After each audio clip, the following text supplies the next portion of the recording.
The yellow light above the back door of Dolly's diner flickered like it was trying not to die. Snow had not fallen hard enough to bury the town, only enough to make everything look forgotten. It gathered along the edge of the dumpsters, melted into the cracks of the black pavement, and clung to the broken brick wall behind the diner where the wind carried the smell of old grease. Wet cardboard and cold metal.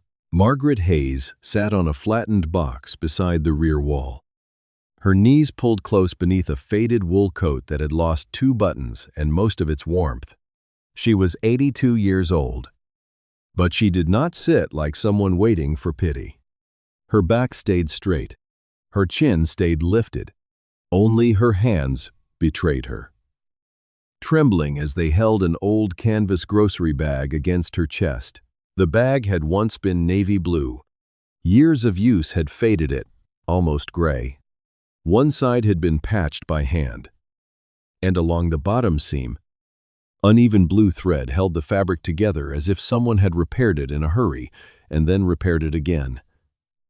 Margaret kept one palm pressed against that stitched seam, not casually, but carefully, the way a person guards something small enough to lose and important enough to die with. Inside the bag were the last pieces of her life she had managed to carry before the locks on her own front door were changed. A bottle of blood pressure pills, a cracked pair of reading glasses, a handkerchief with her husband's initials sewn in blue thread, a wedding photograph with one corner bent white, and wrapped in a soft scarf near the bottom, a small velvet box that had once held the proudest day of Thomas Hayes's life. That was where the night found her, an old Marine's widow, sleeping behind a closed diner while the house her husband had left her sat warm under someone else's control. And if stories like hers still matter to you, stay with this one and subscribe to the channel. Because sometimes the truth does not arrive loudly. Sometimes it comes walking through the snow on 4 silent paws. Margaret did not knock on the diner door. She had already asked once if she could sit inside until morning. Gus, the owner, had looked past her toward the empty booths and said the breakfast crowd would come early. He had not called her a problem. He had not raised his voice. He had simply spoken in the careful tone people use when they want cruelty to sound like rules. The rear door opened with a tired scrape. Clara, the youngest waitress at Dolly's, stepped outside holding a paper cup with both hands. She was barely 25. With tired eyes and a winter scarf pulled over her hair, she looked back once before crossing the pavement. "Mrs. Hayes," Clara whispered. "I brought you soup." Margaret looked up and tried to smile. "You should not risk your job over me." It was going to be thrown away. Margaret accepted the cup because wasting food had always felt wrong to her. The warmth reached her stiff fingers before the soup reached her mouth. She took one careful sip and closed her eyes. And for a second, Clara could see the woman Margaret must have been years ago, waiting at a kitchen table for a husband in uniform to come home. "I can wash dishes in the morning," Margaret said. "I do not take what I cannot repay." Clara's face tightened. "You do not have to repay kindness." Before Margaret could answer, headlights swept across the rear lot. A black sedan rolled in slowly, tires hissing over the wet pavement. Clara stiffened. Margaret lowered the cup. The car stopped beside the dumpsters, not close enough to block the alley, but close enough for its driver to control the space. Daniel Hayes stepped out wearing a long, dark coat, polished shoes, and the calm expression of a man who had practiced looking reasonable in front of witnesses. He did not say, "Mother." He did not say, "Mom." He looked at Margaret and said, "Mrs. Hayes." Clara glanced between them, confused by the distance in his voice. Margaret's fingers tightened around the canvas bag. "Daniel." He gave Clara a polite smile. "Thank you for helping her. She has not been herself lately." wandering, telling people things that are not accurate. We are handling it as a family. Margaret tried to stand, but her hip failed halfway. She caught herself against the brick wall, still holding the bag. I did not wander. You changed the locks. Daniel sighed, as if the accusation hurt him. This is what I mean. Clara's eyes moved toward Margaret. Then back to Daniel. Daniel stepped closer. His smile stayed in place, but his voice lowered. You cannot keep doing this. Sleeping behind restaurants. Making strangers think I abandoned you. Margaret looked at him with a pain so quiet, it made Clara look away. You did abandon me. For 1 second. The polished sun disappeared. Something hard moved behind Daniel's eyes. Then he noticed the canvas bag. Noticed it too sharply. Margaret saw that. She pulled the bag closer, one hand sliding again to the stitched bottom seam. Daniel reached for it. You cannot keep dragging those old things around. No. It was the first word she had spoken with fear in it. He took the bag anyway. The old fabric twisted in his hand. Margaret held on, but she was too weak. And the bag tore along one side. Her pill bottle fell out first. Then the wedding photograph. Then the handkerchief. Daniel did not care about those. His eyes went straight to the scarf-wrapped velvet box. He pulled it free. Margaret's face went pale. Give that back. Daniel unwrapped the scarf and opened the box. Inside, resting against worn satin, was a silver star medal. The ribbon had faded, but the star still caught the weak yellow light above the diner door. On the inside lid, written on a small aged card, was the name Thomas Hayes. Clara drew in a quiet breath. Daniel stared at the medal longer than he should have. He was not looking at it with grief. He was looking at it the way a man looks at a locked drawer someone has warned him to empty. Then he closed the box. My father is dead, he said.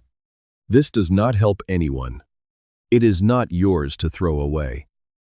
Margaret whispered. Daniel looked toward the diner door. Toward Clara. Toward the empty lot. He measured the witnesses and decided they were not dangerous. Then he turned and dropped the velvet box into the nearest dumpster. Not deep, not far, almost carefully, as if he meant to make a point now and retrieve it later when no one was watching. The sound was small, a dull thud beneath plastic bags and coffee grounds. But Margaret flinched as if someone had struck her. Clara stepped forward, but Gus appeared in the doorway behind her. Clara, he said quietly. Inside. Daniel picked up the pill bottle and pushed it back into the torn canvas bag. His public voice returned, smooth and controlled. A place has been arranged for you in the morning. Somewhere safe. You cannot manage your own affairs anymore. Margaret did not answer. She only stared at the dumpster. Daniel got back into his sedan. The headlights crossed her face once more before the car pulled away, leaving exhaust in the cold air and tire tracks through the thin snow. The diner door closed. The lock clicked. Margaret lowered herself back onto the cardboard. She held the torn canvas bag against her chest, one hand still pressed to the damaged blue stitching along the bottom. Her eyes never left the dumpster. The metal was not just metal. It was the last official proof that Thomas Hayes had been brave, that he had mattered, that their life together had not become a story people could dismiss because she was old. She did not cry. That would have given the night too much. She only whispered, I tried to keep it safe. Thomas. At the far end of the lot, an old pickup truck turned in from the highway. Its engine rumbled low and steady. It stopped beneath the broken diner sign. The driver's door opened first, and a pair of worn boots stepped onto the wet pavement. Then the passenger door opened. A Belgian Malinois jumped down without a sound. The dog stood beside the truck, still as a statue, breath clouding in the cold. It did not look at the diner. It did not look at the old woman on the cardboard. Its eyes locked on the dumpster. And for the first time that night, Margaret Hayes was not the only one who knew something precious had been thrown away. Ethan Cole had not planned to stop at Dolly's diner. He had driven past the place once as a boy. Sitting in the passenger seat of his father's truck, with his knees pulled up and a paper bag of fries between his shoes, he remembered the cracked red sign, the fogged windows, and his father's silence as they passed through Mill Creek without slowing down. Years later, after the Marine Corps, after the funerals, after the kind of nights that made sleep feel like enemy territory, Ethan had driven past it again in uniform and still had not gone inside. That night, he stopped only because his fuel gauge was low. The highway ahead was dark, and the ache in his left knee had started crawling up into his hip. The old pickup rolled into the lot beneath the broken sign. The engine gave one rough cough before Ethan turned it off. For a few seconds, he sat with both hands resting on the wheel, looking at the diner through the windshield. The place was closed. Chairs were stacked on tables. The front windows were dim. A yellow light burned above the rear door, flickering against the falling snow. He should have driven on. That was what he told himself. Mill Creek was not home anymore. It was a place full of locked rooms in his memory. His father's house sat 3 miles away, empty and waiting for a signature that would make it someone else's problem. Ethan had come back to sell it, clear the last legal tie, and leave before the town could start asking questions about Raymond Cole's son. Beside him, Ranger shifted once in the passenger seat. The Belgian Malinois was older now, gray touching the fur around his muzzle. But his body still carried the quiet discipline of service. He did not whine to get out. He did not bark at the empty lot. He waited, eyes forward, until Ethan opened his own door first. Ethan stepped down onto the wet pavement. His boots landed heavy but controlled. He wore an old olive field jacket with no patches left on it, only pale squares where they used to be. His hands were scarred.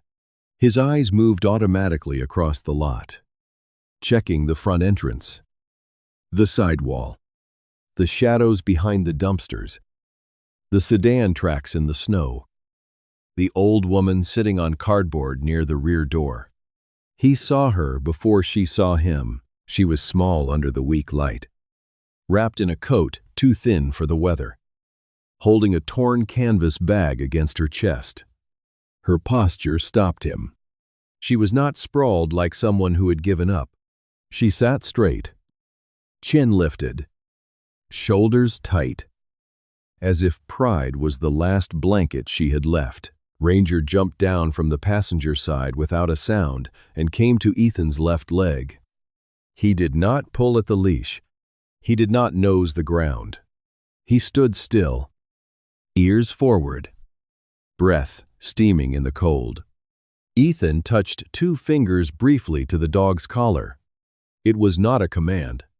It was a habit between men who had survived the same dark places, though one of them walked on 4 legs. "Easy," Ethan murmured. Ranger did not relax. Ethan looked again toward the old woman. A younger woman stood just inside the diner's rear doorway, half hidden by the frame. Her face was pale with worry. A heavy man behind her held the door as though he wanted it closed, but did not want to be seen closing it on an old woman. Ethan walked toward them slowly, stopping several feet from Margaret so she would not feel cornered. "Ma'am," he said, his voice low. "Do you have somewhere warm to go tonight?" Margaret blinked as if the question had reached her from far away. Her hands tightened on the damaged canvas bag. "I will manage."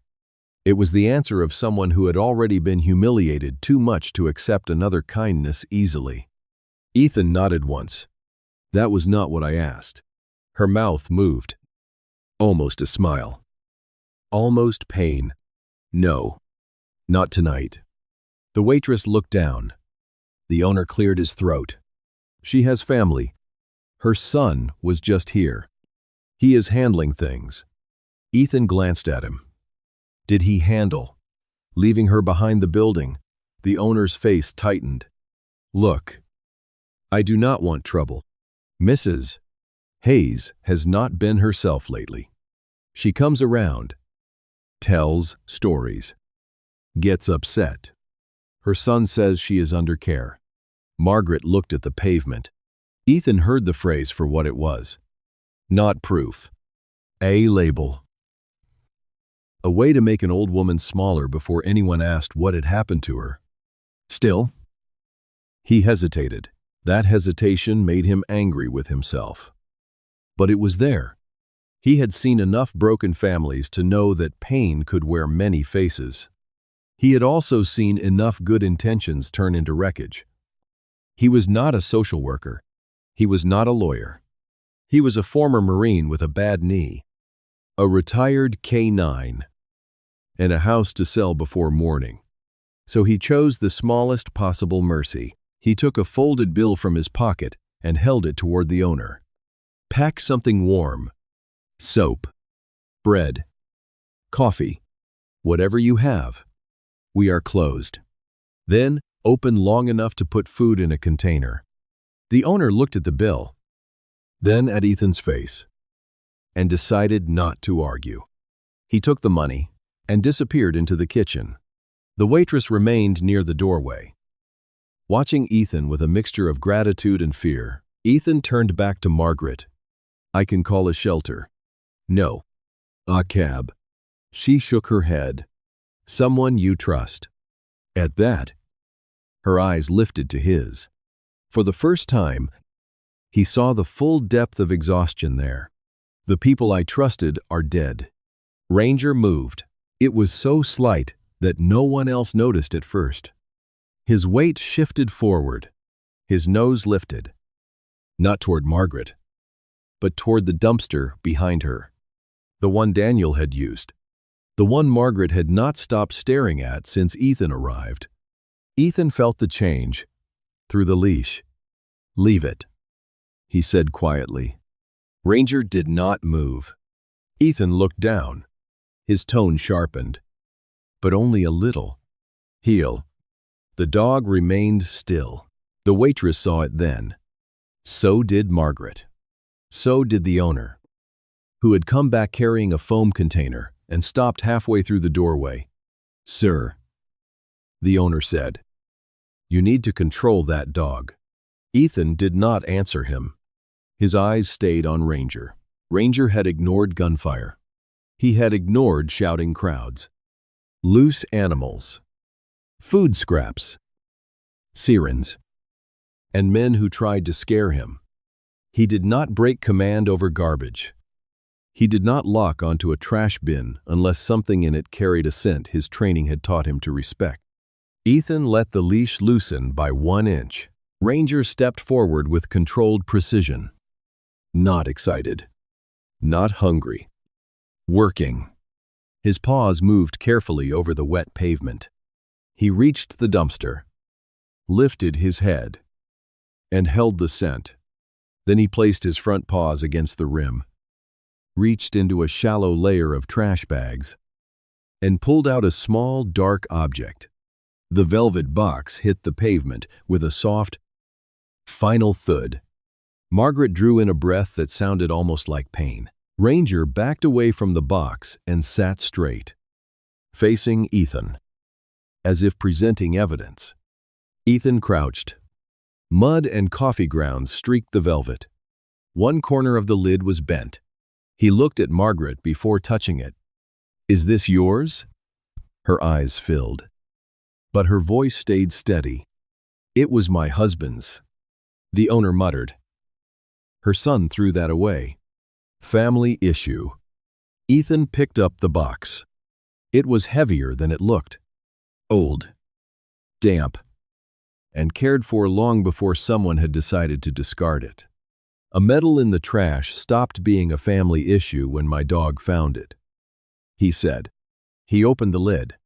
The silver star inside caught the weak yellow light. Beneath the ribbon, on a small aged card, was the name Thomas Hayes. Ranger sat taller. Ethan stared at the name, and the cold in the lot seemed to move through his chest. Thomas Hayes. He had heard that name before.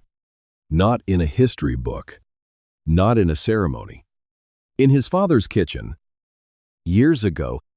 Spoken by a man who had carried war like a second skeleton. Hayes was the reason I came home. Ethan looked from the medal to Margaret, then down at Ranger. The dog had not disobeyed him for nothing. Whatever Daniel Hayes had thrown into that dumpster was not garbage. It was the first piece of a truth someone had tried to bury. And before we follow Ranger into the secret hidden inside that medal, take a second to comment what you think the dog has just recognized. Share this story with someone who believes loyalty still matters. And subscribe so you do not miss what happens when the past finally starts speaking. Margaret Hayes reached for the medal, then stopped herself before her fingers touched the box. It was a small movement, but Ethan saw the discipline in it. She wanted to snatch it from his hands, to press it against her chest and turn away from all of them. But some part of her still believed sacred things should not be handled in panic. So she stood under the weak yellow light behind Dolly's diner, cold, humiliated, and shaking, yet still careful not to dishonor the last piece of Thomas Hayes that the world had not managed to take from her. "That is my husband's," she said. Ethan held the velvet box open in both hands. The silver star rested against worn satin, damp around the edges, but still bright at the center, as if it had refused to surrender its shine. The ribbon was faded from years of being taken out and put back with care. There was no dust beneath the medal. That mattered to Ethan. Forgotten things gathered dust. Loved things did not. Thomas Hayes. Ethan said, reading the name beneath the ribbon. Margaret lifted her chin. Gunnery Sergeant Thomas Hayes, United States Marine Corps. The word settled over the alley with a quiet force. Rank. Name. Service. She was not correcting Ethan. She was restoring her husband in front of people who had just watched his honor land in a dumpster. Ranger remained beside Ethan. But the dog was no longer still in the way a pet waits for its owner. His body had changed. His nose worked the air in slow, controlled pulls. His ears held forward. His eyes stayed on the medal case. Not the medal itself, but the dark inner edge of the box where the satin lining met the frame. Ethan noticed. Ranger had found weapons under floorboards, wires under dirt, and blood on fabric that had already been washed twice. He did not focus on an object, unless the object had more to say. The diner owner, Gus, shifted in the doorway. You should give that back and move on. Her son made it clear she has been having trouble remembering things. Margaret looked down at the pavement. Ethan heard what Gus was trying to say without saying it. Old. Unreliable. Easier to dismiss than to defend. He had heard people do it to veterans, to widows, to wounded men who could still remember every face they had lost, but forgot where they parked the car. He looked at Margaret. Why would your son throw away his father's medal? Her mouth trembled once. Because he knew I would never leave without it. That does not answer the question. It is the only answer I have been allowed to keep. The words landed harder than if she had shouted. Ranger moved then. Not toward Daniel's tire tracks. Not toward the diner. But around the box in Ethan's hands. He circled once. Slow and exact. Then stopped beside Margaret. He did not lean against her. He did not seek affection. He placed his body at a careful angle between her and the open diner door, between the old woman and anyone who might step forward too quickly. Margaret looked down at him. For the first time that night, her face softened. "Easy. Marine," she whispered. Ranger dropped into a perfect down position. Ethan froze. The command was not common, not a household phrase, not something a civilian would use by accident with the exact tone and pause between the words. It was an old handler phrase, one used to lower tension without breaking alert posture. Ethan had heard it in training rooms, in field recordings, and once from his father in the backyard when a frightened dog had cornered itself under a shed. No stranger behind a diner should have known it. Gus went quiet. Clara, standing behind him, lifted a hand to her mouth. Ethan looked at Margaret with new focus.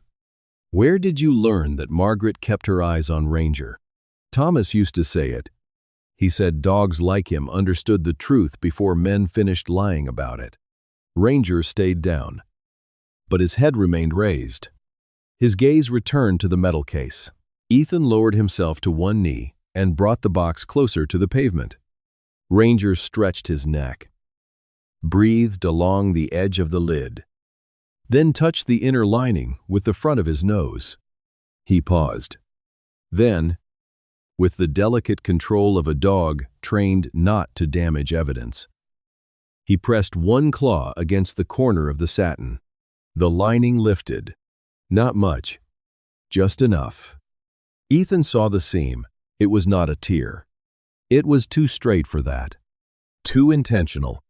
Someone had cut the satin, tucked something beneath it, then smoothed it back into place so only a patient hand or a trained nose would ever notice. He set the box on the dry part of the pavement and used his pocket knife to raise the edge of the lining. Beneath it was a folded strip of yellowed paper, thin as a receipt and sealed flat from years of pressure. Margaret took one step back. "You knew something was in here," Ethan said. "I knew Thomas hid something," she answered. "He told me never to open the box unless people started saying I could no longer speak for myself." Ethan looked up at her. And did they? Her eyes moved toward the road where Daniel had disappeared.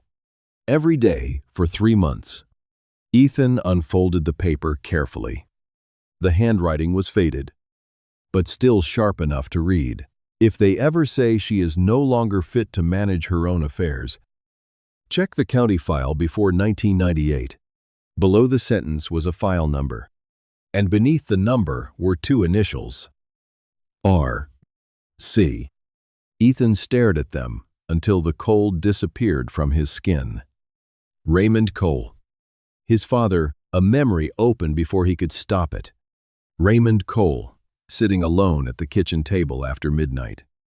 A notebook open beside a glass of untouched whiskey.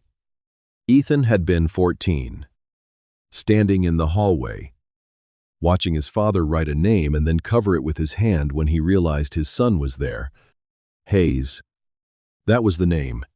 Hayes saved my life, his father had said once. Years later, when grief had made him honest for less than a minute, Ethan looked from the paper to Margaret. "Thomas Hayes knew my father." Margaret's eyes filled, but she did not cry. "Your father came to our house after the war. He stood on our porch and told Thomas he owed him his life." Ethan swallowed. "Why are my father's initials inside your husband's metal case?" "Because Thomas said if anything happened to him, Raymond Cole would know where the original papers were." "What papers?" "The deed, the will, the proof that I was never supposed to be removed from my own home." The sentence changed the night. The diner owner took a step back. Clara looked at Margaret as if she was seeing her for the first time. Not as a poor old woman behind a restaurant, but as the keeper of a warning buried by a dead Marine. Ethan folded the paper and placed it on top of the metal, where everyone could see it. Ranger rose without command, moved to Margaret's side, and stood close enough that his shoulder brushed her coat. Not guarding the metal now, guarding her. Margaret lowered her trembling hand onto the dog's head. Ranger allowed it, but his eyes stayed on the darkness beyond the lot. Ethan's voice was quiet when he spoke again. "Mrs. Hayes, what happened to your house?" Margaret stared at the medal, at the hidden note, at the initials of a man Ethan had spent years trying to understand. "3 months ago," she said, "Daniel brought a lawyer to my kitchen. They had papers already prepared. They told me I had signed everything away. When I said I had not, the lawyer smiled and said no one would trust my memory over a filed document." Ethan felt the last of his hesitation leave him. Ranger had not disobeyed him because of trash. Margaret had not been clinging to the past because she was old. Thomas Hayes had hidden a warning inside a medal because he knew that one day someone would try to bury his wife under clean papers and polite lies. And now, because of one loyal dog, the first piece of that lie was finally in the open. Ethan did not take Margaret Hayes inside Dolly's diner because the building was warm. He took her inside because warm rooms made people comfortable. But lit rooms made lies easier to see. The rear door opened into the kitchen, where the air smelled of onions, coffee, bleach, and old fryer oil. The night outside had been silent and cruel. But inside the diner, everything seemed too bright, too ordinary, too full of surfaces where truth could be placed and examined. Chairs were stacked upside down on tables. A pie case sat empty near the register. The front windows reflected the dark highway and the thin snow falling beyond it. Margaret stepped in slowly, still holding the torn canvas bag against her chest. One side of it hung open where Daniel had ripped it, and the uneven blue stitching along the bottom seam had darkened from melted snow. She kept her palm pressed there, the same careful way she had done outside. Though Ethan noticed, she did not seem aware of it.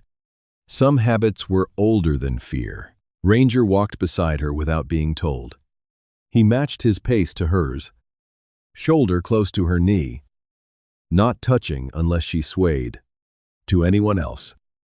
It might have looked like a dog following an old woman. To Ethan, it looked like a trained escort protecting a witness. Gus stood behind the counter, arms folded over his stained apron.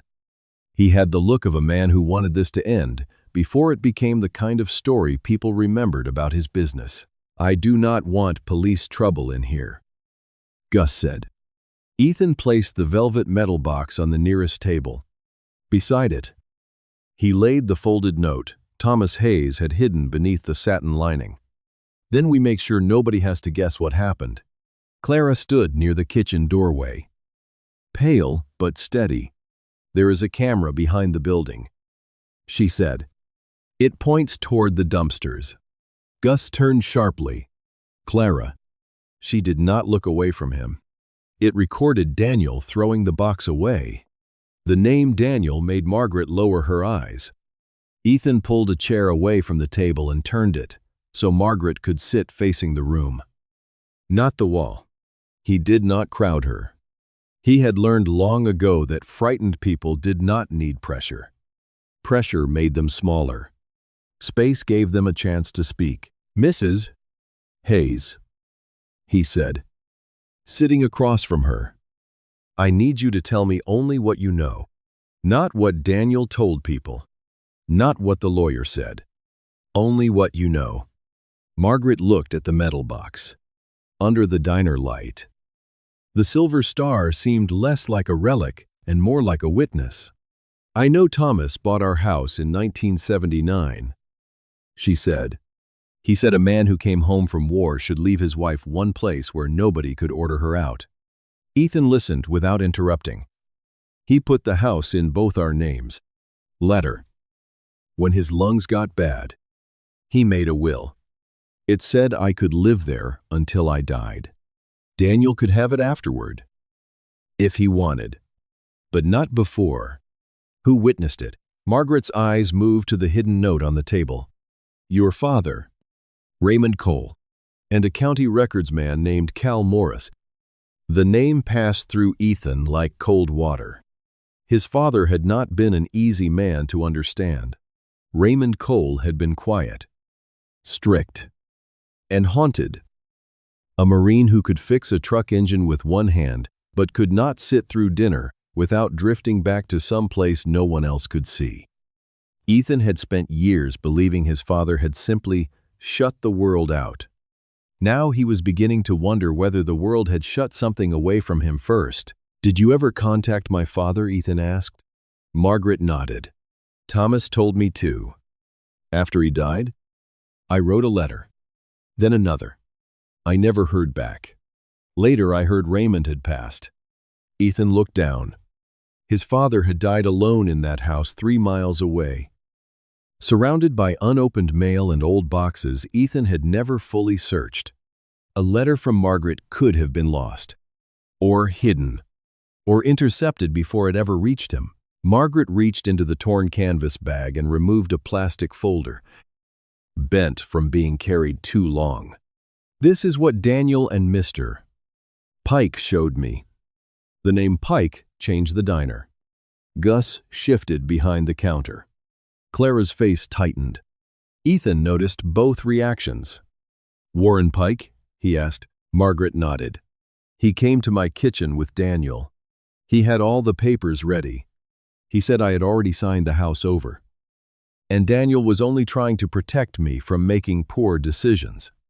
Ethan opened the folder. The document looked clean, official, and convincing at first glance. That was what made it dangerous. Margaret's name appeared near the bottom, in neat cursive. Daniel Hayes was listed as the recipient of the property. 2 witnesses were named. A notary stamp sat beside the signatures, dark and sharp. Ethan read the date, April 11th. "Where were you on April 11th?" he asked. Margaret closed her eyes. "In the hospital." Clara stepped forward at once. "She was. I remember because I brought her flowers.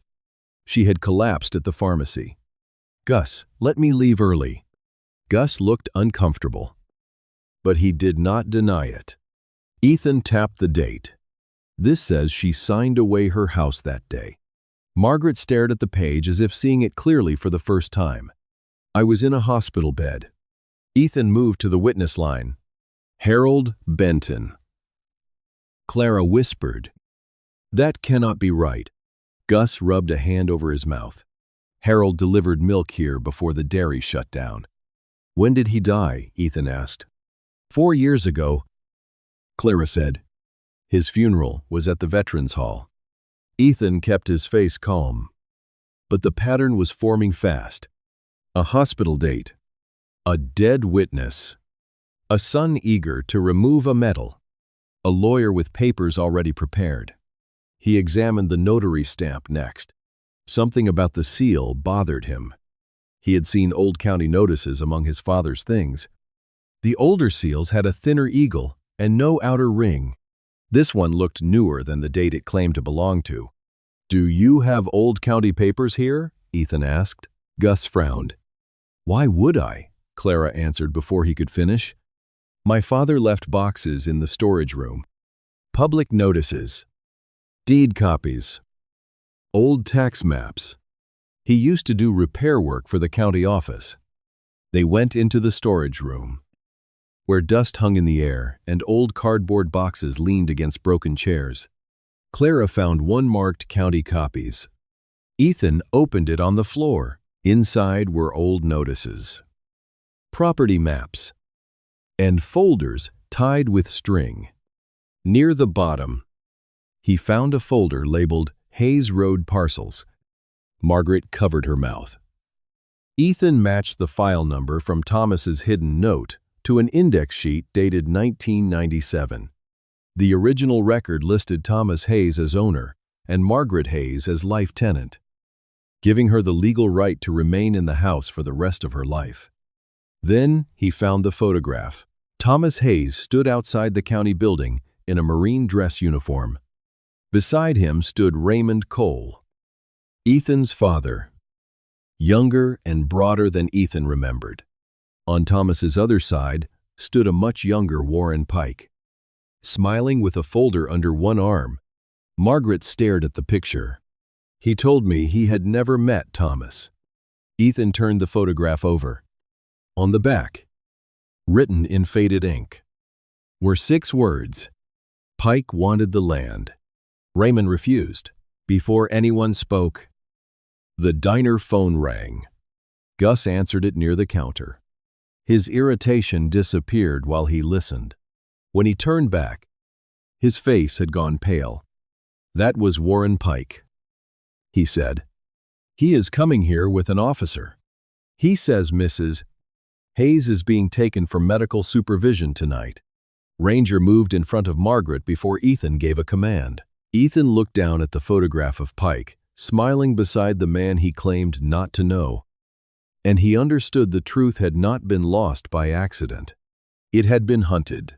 And if you were sitting in that diner, watching an old woman's whole life turn into evidence on a table, what would you do next? Comment your answer. Share this story with someone who still believes the truth deserves a witness. And subscribe, because Warren Pike is walking through that door next.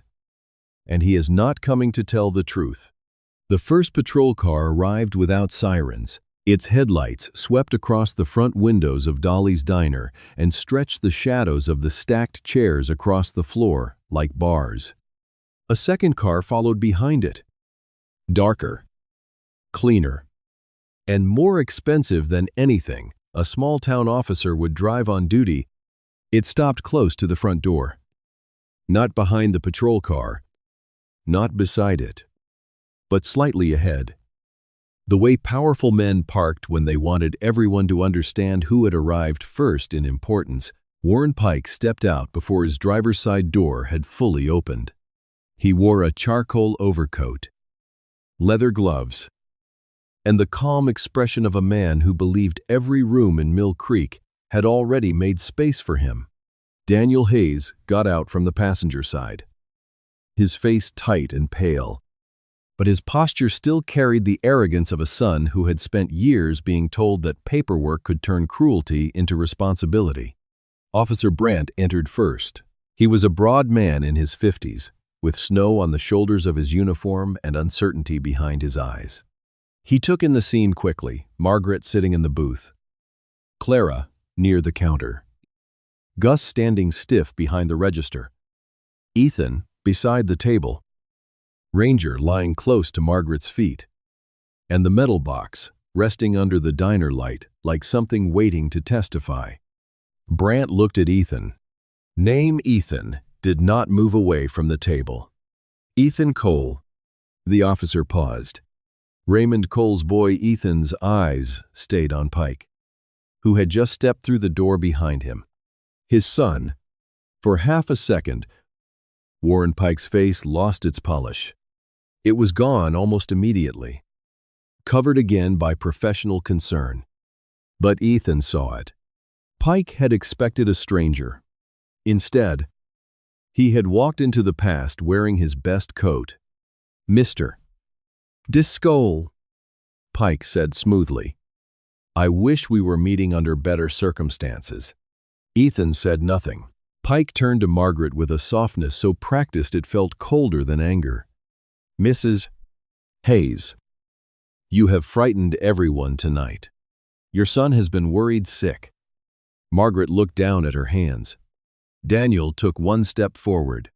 Mom, this needs to stop. Ranger lifted his head. Daniel stopped. The movement was small, but everyone felt it. Ranger did not growl. He did not bare his teeth. He simply raised his head and placed his eyes on Daniel's hand. The hand reaching toward Margaret's booth.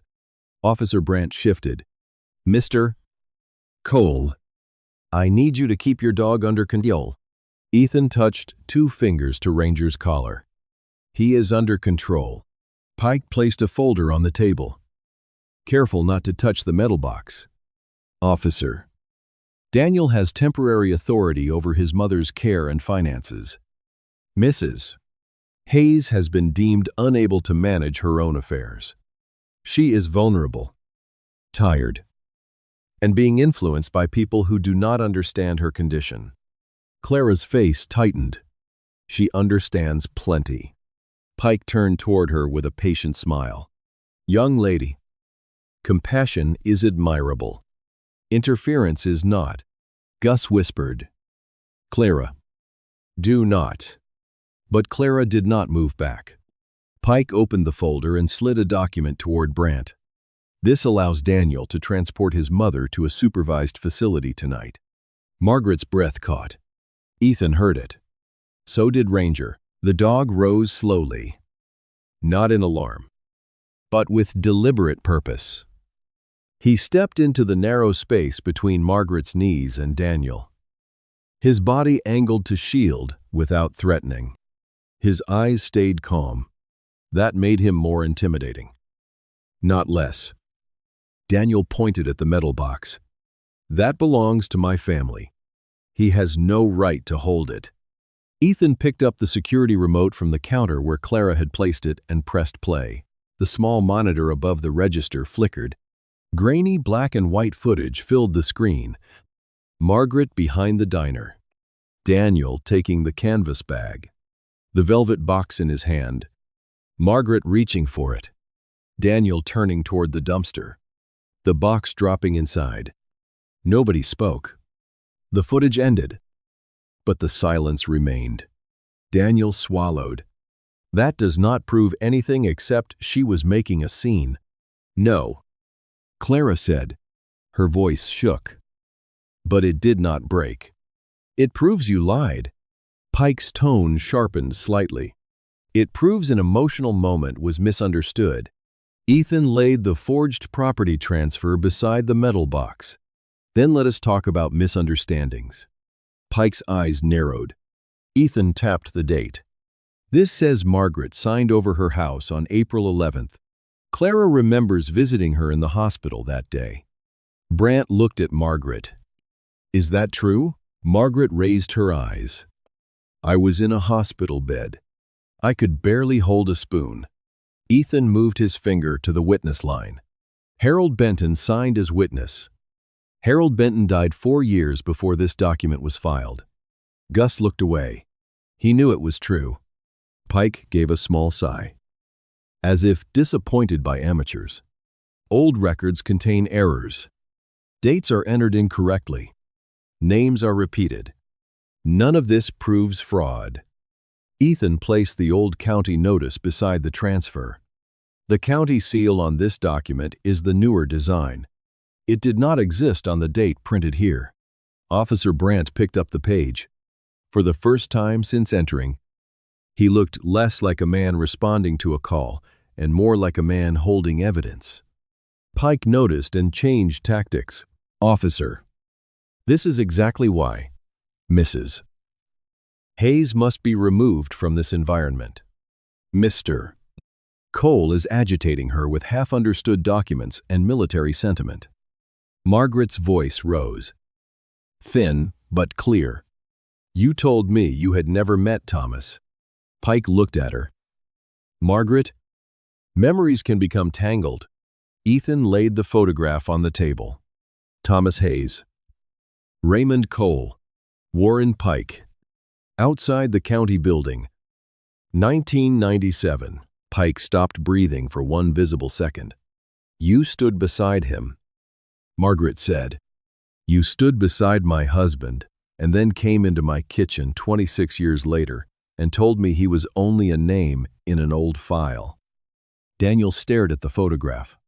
Warren Pike turned on him with a look so sharp, Daniel fell silent.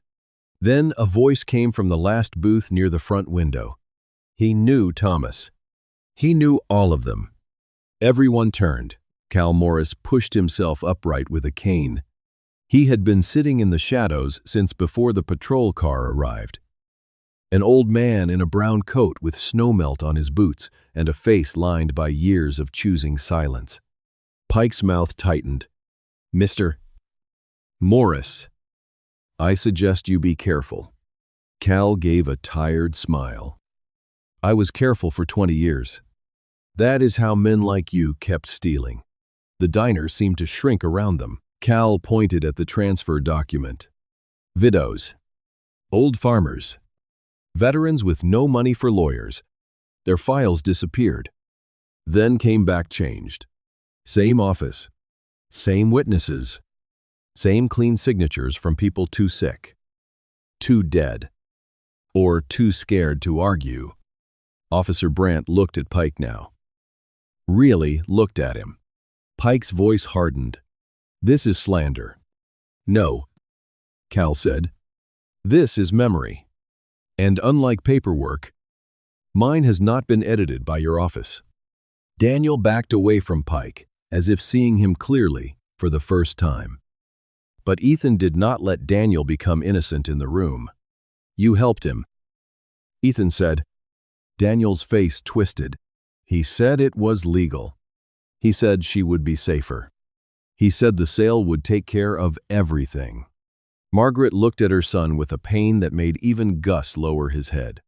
You believed him because it paid better than believing me. No one answered that. Then Ranger moved, not toward Pike, not toward Daniel. He turned sharply toward the rear door. Nose lifted. Body focused. Ethan followed the direction of the dog's attention. Ranger pulled once. Not hard.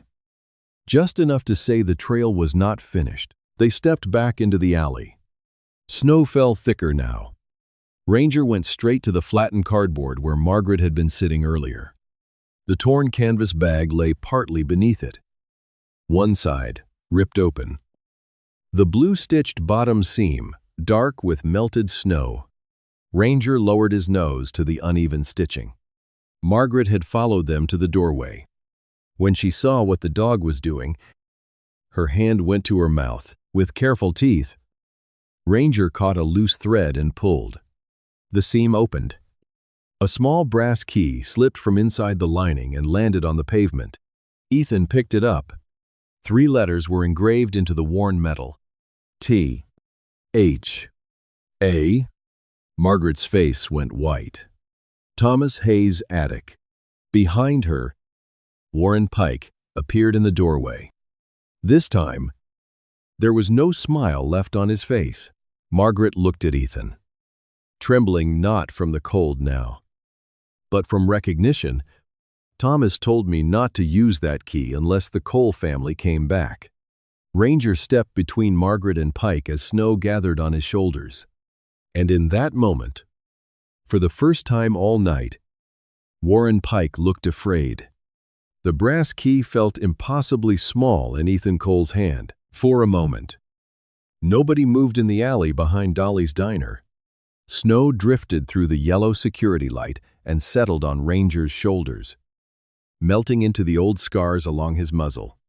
Margaret Hayes stood in the doorway with one hand gripping the frame, her eyes fixed on the key as though it had just spoken with her husband's voice. Thomas Hayes' attic. Those 3 words changed the weight of the night. Warren Pike recovered first. Men like him were skilled at finding their voice before honest people found their courage. He stepped forward, smoothing the front of his charcoal coat, trying to put the room back under his control. A key found in a damaged bag proves nothing, he said. Mrs. Hayes is exhausted. This has become dangerous for her. Ethan closed his fingers around the brass key. Then you will not mind if the state police meet us at her house. For the first time, Pike did not answer right away. Officer Brandt looked from the key to the forged papers in his hand, then to the old photograph on the diner table. His face had changed. He no longer looked like a man handling a family disagreement. He looked like a man realizing he had almost helped bury evidence. Ethan made the call himself. He gave his name, his location, and every word that mattered: elder exploitation, forged property transfer, deceased witness signature, falsified guardianship documents, and possible county records fraud. Pike stood very still while he listened. Daniel Hayes looked at the floor. They drove to Margaret's house in a slow, tense line. Ethan drove first with Margaret in the passenger seat and Ranger in the back, his head resting close enough to her shoulder that she could feel his breathing. Clara and Cal Morris followed in Gus's old delivery van. Officer Brandt drove behind them. Pike and Daniel came last. Not because anyone trusted them, but because both men understood that leaving would look worse. Margaret's house sat at the end of Hayes Road, small and white beneath the falling snow. The porch leaned slightly to one side. A red "For Sale" sign had been planted in the yard like an insult. Margaret stared at it through the windshield. "I lived here 43 years," she whispered. "And tonight, I am afraid to open my own door." Ethan looked at the house, then at here. "You do not have to go in first." Ranger rose in the back seat and gently placed his head against Margaret's shoulder. She closed her eyes, took one breath, and nodded. "No," she said. "Thomas built those steps for me. I will walk them." Inside, the house smelled of cardboard, furniture polish, and absence. Daniel had already packed half the living room. Family photographs were turned face down on the mantel. Thomas Hayes's marine portrait was missing from the wall, leaving a pale rectangle on the faded paint. Margaret saw the empty place and stopped. "He took Thomas down," she said. Ethan did not answer. Some cruelties were too small for a criminal charge and too large to forgive quickly. The state police arrived 20 minutes later. Investigator Marlene Shaw listened to Ethan, reviewed the documents, photographed the metal box, and asked Margaret for permission to search the attic. Margaret looked at Ethan. He held up the key. "Only if you say so." She nodded. Thomas left it for this. The attic stairs unfolded from the hallway ceiling with a groan. Dust drifted down into the light. Ranger went first. Slow and focused. He ignored the trunks, the Christmas boxes, the old curtains, and the cracked suitcases. His nose moved over the floorboards, then stopped beneath the far eave near a cedar chest. He did not bark. He simply placed one paw on a narrow board no human eye had questioned. Ethan knelt beside him and brushed away dust. Beneath it was a small metal plate with a keyhole. The brass key slid in and turned with a soft click. Inside the hidden compartment was a flat steel box. Margaret could not climb the stairs, so Ethan carried the box down and placed it on the dining room table. It was the same table where Daniel and Warren Pike had once told her she had signed away her own home. Investigator Shaw opened it. The first document was Thomas Hayes's original will, notarized before 1998. It stated clearly that Margaret Hayes had the right to live in the house for the rest of her life. The second document was the original deed index, matching the file number hidden beneath the metal lining. The third was a letter addressed to Raymond Cole, Ethan's father. Ethan unfolded it carefully. "Raymond, if I am gone and they come for her, they will not come with fists. They will come with forms, doctors, signatures, and smiles. Do not let them make my wife sound unreliable just because I am not there to speak." Ethan had to look away. At the bottom of the steel box was a cassette tape sealed in a plastic bag. The label read Pike Land Meeting, 1997. Investigator Shaw played it on an old recorder from her car. Thomas Hayes's voice filled the room. Weak with illness, but steady with conviction. "I am recording this because Warren Pike has offered to make our property concerns disappear if I sign over development rights to Hayes Road. He says the highway expansion will make this land valuable. He says old military families do not understand opportunity. I told him my wife is not opportunity. My home is not opportunity. If this tape is being heard, then someone waited until I died to try again. Then another voice came through the speaker. Younger. Smoother. Unmistakable. Think carefully. Thomas. Mendy. Paper remains. Investigator Shaw stopped the tape. Warren Pike's face had gone gray. The rest unfolded with brutal simplicity. Margaret's forged signature did not match the signature on the old will. Harold Benton had been dead years before he supposedly witnessed the transfer. The county seal on the new papers came from the wrong period.